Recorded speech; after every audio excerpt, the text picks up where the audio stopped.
الحمد لله رب العالمين وصلى اللهم وسلم على نبينا محمد وصحبه أجمعين وعشركي لبي تضباطنات كتاب كان حكم وفوائد من روائع الإمام ابن القيم رحمه الله بوابة المقامات المحمودة.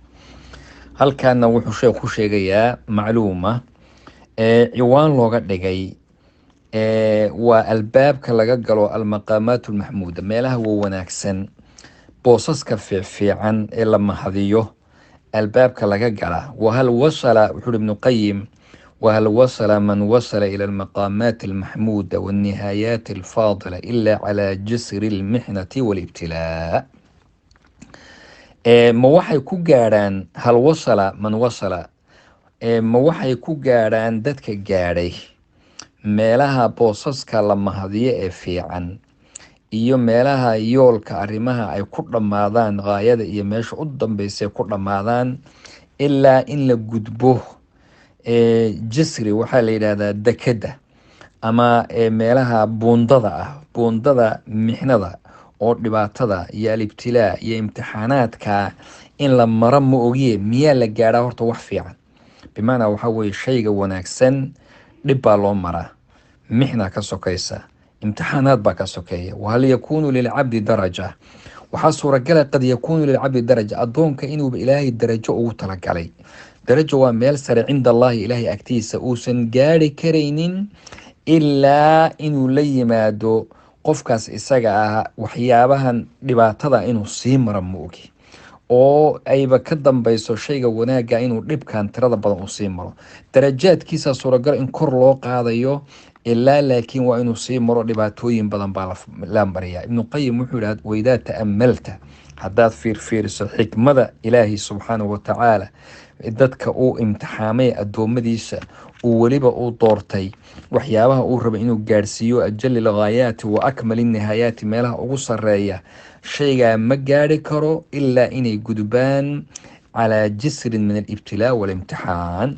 jisri ama dekadaas ama buundo oo imtixaanaad abaa ka sokeeya, sida jannada marka la gudbayaba qandarada iyo meelaha lasii mari oo ilaa markii jannada la tegaayo waxaa ka sokaysa wain minkum ilaa waariduha, yani jahanamo in lasii matni calaa matni jahanama, in jidkaas siraad la maro oo qandaro lasii maro baa janno lagu gaadhaa. tanna waa sidaas oo kale iyadana. muslimku waxaa la yidhaahdaa arinta labaad oo sheekh ibnulqayim raximahullahu tacaala uu sheego waxaa weeye tabacaatu shahwa. shahwada waxay leedahay wax daba socdo oo ka dambeeyo, oo dhibaatooyin badan baa shahwada ka dambeeya. qofku shahwa suuragala hadda inay ama gubayso ama uu la ordaayo, laakiin shahwadaas howlo badan baa ka dambeeya. kam min shahwatin, alla badanaa shahwo jebisay qofka wejigiisii iyo sharaftiisii tirtirtay.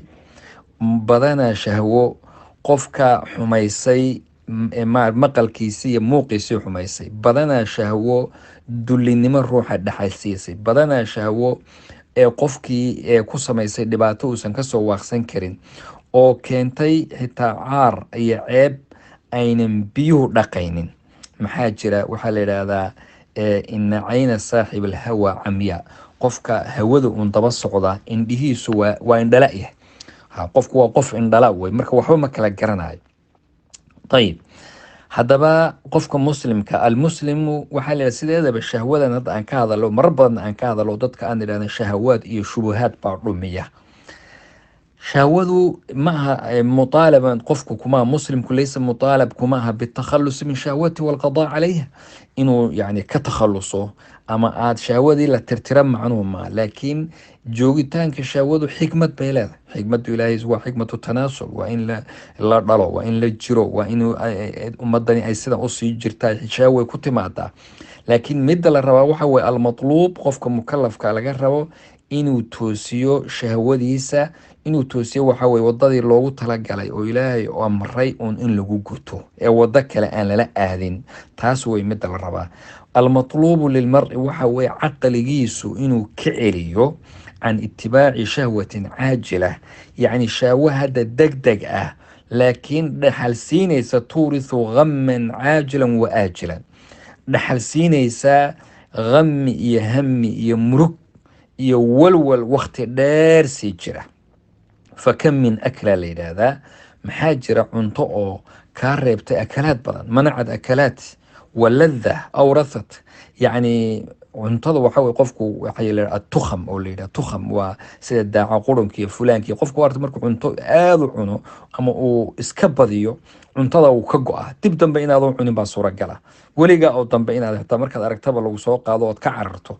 maxaa jira way fiicneed cuntadu ma xumayn way macaaneyd laakiin xaddeedii baad dhaafisay waxay kaa mancisay marka akalaad tiro badan. sidaas oo kale ladha macaansi iyo shahwo hadda hal mara ku haysa ayaa waxay ku dhaafinaysaa waxyaabo fiican oo tiro badan bay ku dhaafinaysaa. wabidaalika ayaa ilaahay u kala fadilay aadamiga bahaa-imta loo kala fadilay. albahaa-im xoolaha iyo waxyaabahaasi waad aragtay waxa aan kaga fadilanahay walaqad karamnaa bani aadam waa in caqligeenu lilmar-i caqlun yasjuruhu can itibaaci shahwa, yacni inuu qofka caqligiisu ka celiyo xumaanta ayaa la rabaa uu kaa dabro insha allahu tacaala.